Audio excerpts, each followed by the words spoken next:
Hi, it's me, Pam. Today it's September 23, 2025.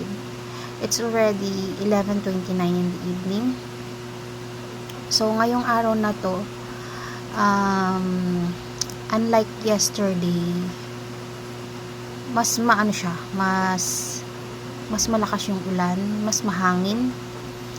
And ngayong gabi, dun lang humupa yung ulan. Kaninang umaga, sobrang lakas. At nakita ko sa social media ng mga public affairs dito sa lugar namin na baha na naman sa bayan. And merong bata na inanod ng tubig. So ayun na nga, suspended yung mga klase. Tapos bakit? Ewan ko ano nangyari, yung bata inanod ng tubig.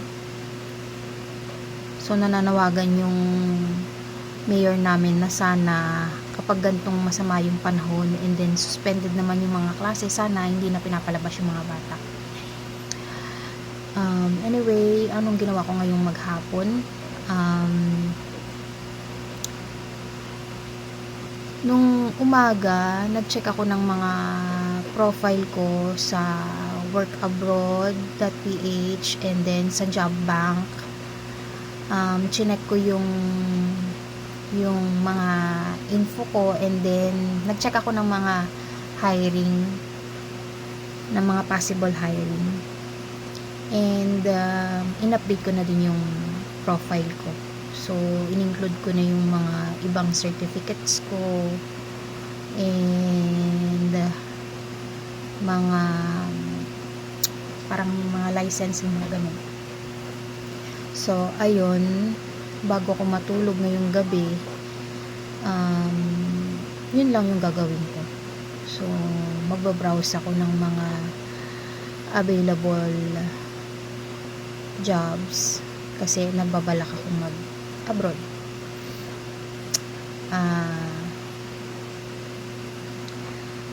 May mga nakita ako sa TikTok na mga bagong job openings, so I will try to submit my applications. Ano ba ang profession ko? Anong profession ko? Isa akong beautician and I'm also certified caregiver. Maalin man sa dalawa, kung ano ang magandang job offer, then I will take it. Marami naman tumatawag sa akin araw-araw, kaya lang nga puro mga Middle East yung mga tumatawag.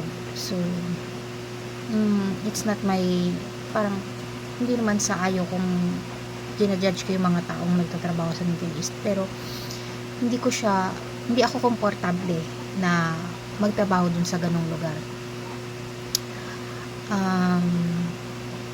Sana pwede Europe, mga ganun. Pero may nag-ano sa akin before, may tumawag sa akin, all around beautician sa Maldives. And gusto ko sanang ikunin, kaya lang gusto ko ring magkaroon ng experience sa caregiver kasi meron akong tina-target na bansang puntahan. So ayun na nga, I'm a certified caregiver and all around beautician. I do sa all around beautician, ang forte ko ay hair care.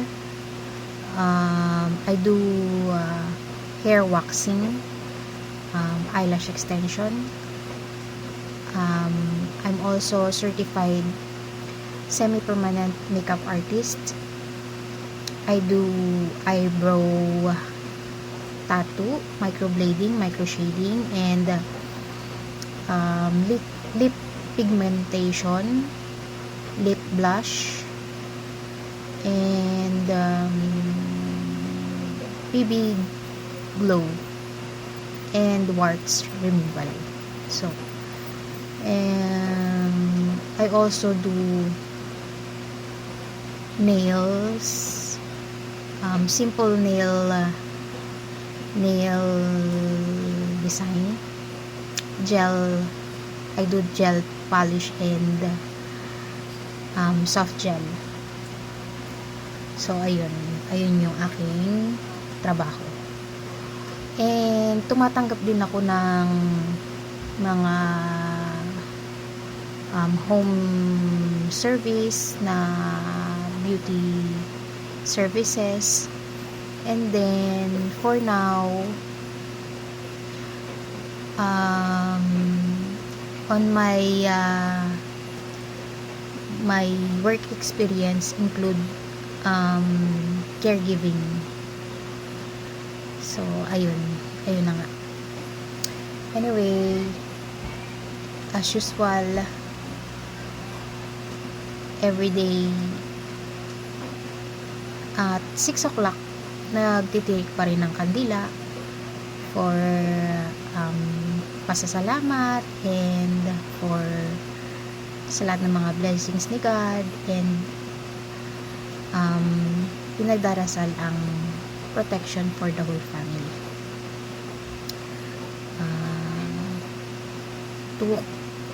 Bukas Wednesday, nag-announce na naman si Mayor na wala na namang pasok ang lahat ng mga estudyante.